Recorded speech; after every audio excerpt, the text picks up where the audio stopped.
इसमें यदि श्रेष्ठ विचार रूपी जल बरसता है तो मुक्तामणि के समान सुंदर कविता होती है। उन कविता रूपी मुक्तामणियों को युक्ति से बेध कर फिर रामचरित्र रूपी सुंदर तागे में पिरोकर सज्जन लोग अपने निर्मल हृदय में धारण करते हैं, जिससे अत्यंत अनुराग रूपी शोभा होती है, अत्यधिक प्रेम को प्राप्त होते हैं। जो कराल कलयुग में जन्मे हैं, जिनकी करनी कोए के समान है और वेश हंस का सा है, जो वेद मार्ग को छोड़कर कुमार्ग पर चलते हैं, जो कपट की मूर्ति और कलयुग के पापों के भाड़े हैं, जो श्री राम जी के भक्त कहलाकर लोगों को ठगते हैं, जो धन क्रोध और काम के गुलाम हैं और जो धींगा धींगी करने वाले धर्मध्वजी, धर्म की झूठी ध्वजा फहराने वाले दंभी और कपट के धंधों का बोझ ढोने वाले हैं। संसार के ऐसे लोगों में सबसे पहले मेरी गिनती है। यदि मैं अपने सब अवगुणों को कहने लगूं तो कथा बहुत बढ़ जाएगी और मैं पार नहीं पाऊंगा। इससे मैंने बहुत कम अवगुणों का वर्णन किया है। बुद्धिमान लोग थोड़े ही में समझ लेंगे। मेरी अनेकों प्रकार की विनती को समझकर कोई भी इस कथा को सुनकर दोष नहीं देगा। इतने पर भी जो शंका करेंगे वो तो मुझसे भी अधिक मूर्ख और बुद्धि के कंगाल हैं। मैं न तो कवि हूँ न चतुर कहलाता हूँ। अपनी बुद्धि के अनुसार श्री रामचंद्र जी के गुण गाता हूँ। कहाँ तो श्री रघुनाथ जी के अपार चरित्र, कहाँ संसार में आसक्त मेरी बुद्धि। जिस हवा से सुमेरु जैसे पहाड़ उड़ जाते हैं, कहिए तो उसके सामने रुई किस गिनती में है। श्री रामचंद्र जी की असीम प्रभुता को समझकर कथा रचने में मेरा मन बहुत हिचकिचाता है। सरस्वती जी, शेष जी, शिव जी, ब्रह्मा जी, शास्त्र, वेद और पुराण, ये सब नेति नेति कहकर पार नहीं पाकर ऐसा नहीं कहते हुए सदा जिनका गुणगान किया करते हैं। यद्यपि प्रभु श्री रामचंद्र जी की प्रभुता को सब ऐसे ही जानते हैं, तथापि कहे बिना कोई नहीं रहा। इसमें वेदों ने ऐसा कारण बताया है कि भजन का प्रभाव बहुत तरह से कहा गया है, अर्थात भगवान की महिमा का पूरा वर्णन तो कोई कर नहीं सकता, परंतु जिससे जितना बन पड़े उतना भगवान का गुणगान करना चाहिए, क्योंकि भगवान के गुणगान रूपी भजन का प्रभाव बहुत ही अनोखा है। उसका नाना प्रकार से शास्त्रों में वर्णन है। थोड़ा सा भी भगवान का भजन मनुष्य को सहज ही भवसागर से तार देता है। जो परमेश्वर एक है, जिनके कोई इच्छा नहीं है, जिनका कोई रूप और नाम नहीं है, जो अजन्मा है, सच्चिदानंद और परम धाम है, और जो सब में व्यापक एवं विश्व रूप है, उन्हीं भगवान ने दिव्य शरीर धारण करके नाना प्रकार की लीला की है। वह लीला केवल भक्तों के हित के लिए ही है, क्योंकि भगवान परम कृपालु हैं और शरणागत के बड़े प्रेमी हैं, जिनकी भक्तों पर बड़ी ममता और कृपा है। जिन्होंने एक बार जिस पर कृपा कर दी उस पर फिर कभी क्रोध नहीं किया। वे प्रभु श्री रघुनाथ जी गई हुई वस्तु को फिर प्राप्त करने वाले गरीब निवास, दीन बंधु, सरल स्वभाव, सर्वशक्तिमान और सबके स्वामी हैं। यही समझकर बुद्धिमान लोग उन श्री हरि का यश वर्णन करके अपनी वाणी को पवित्र और उत्तम फल देने वाली बनाते हैं। उसी बल से महिमा का यथार्थ वर्णन नहीं, परंतु महान फल देने वाला भजन समझकर भगवत कृपा के बल पर ही मैं श्री रामचंद्र जी के चरणों में सिर नवाकर श्री रघुनाथ जी के गुणों की कथा कहूँगा।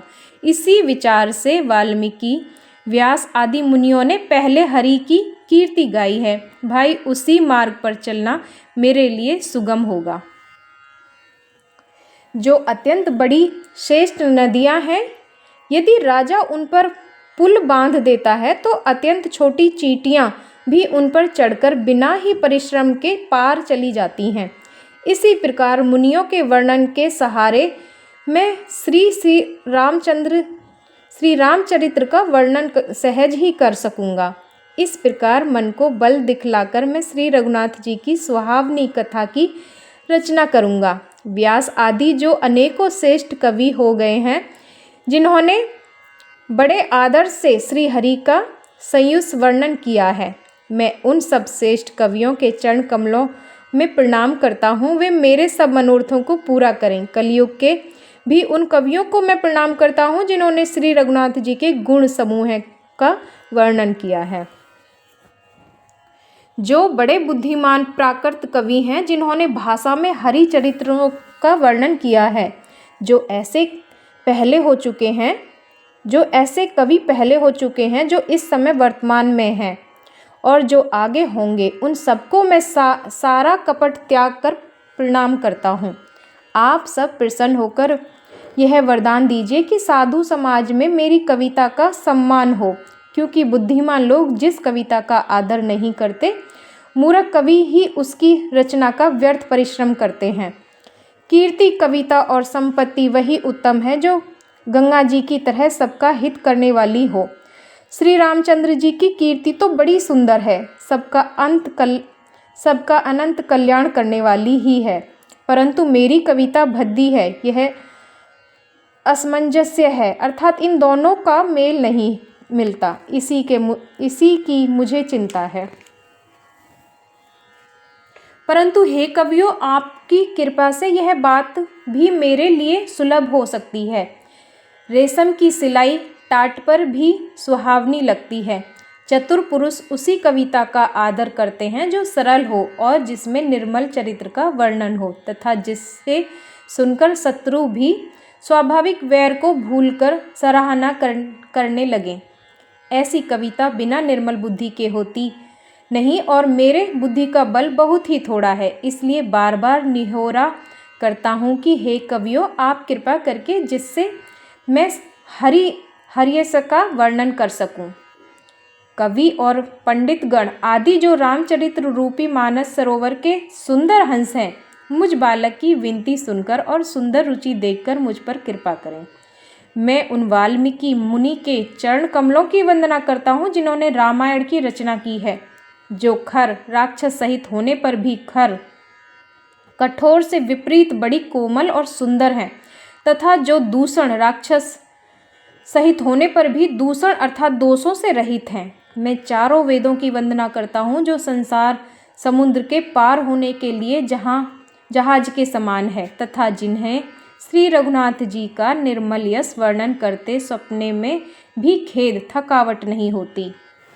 मैं ब्रह्मा जी के चरण रज की वंदना करता हूँ जिन्होंने भव सागर बनाया है, जहाँ से एक और संत रूपी अमृत चंद्रमा और कामधेनु निकले और दूसरी ओर दुष्ट मनुष्य रूपी विष और मदिरा उत्पन्न हुई।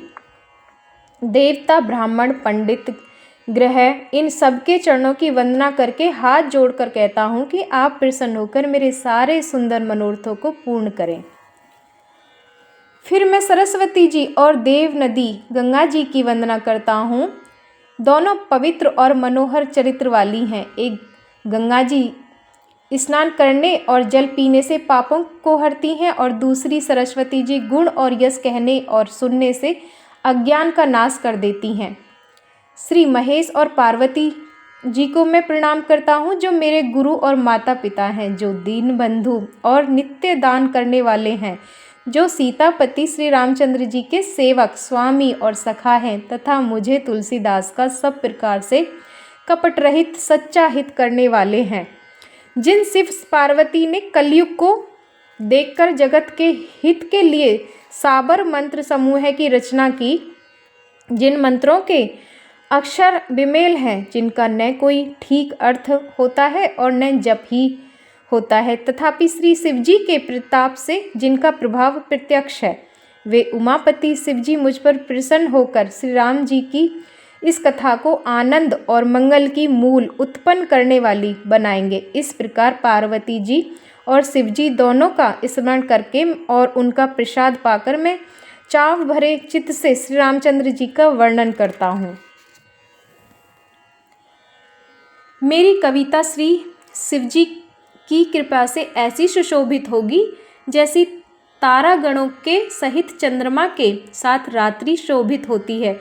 जो इस कथा को प्रेम सहित एवं सावधानी के साथ समझ बूझकर कहे सुनेंगे, वे कलयुग के पापों से रहित और सुंदर कल्याण के भागी होकर श्री रामचंद्र जी के चरणों के प्रेमी बन जाएंगे। जय श्री राम।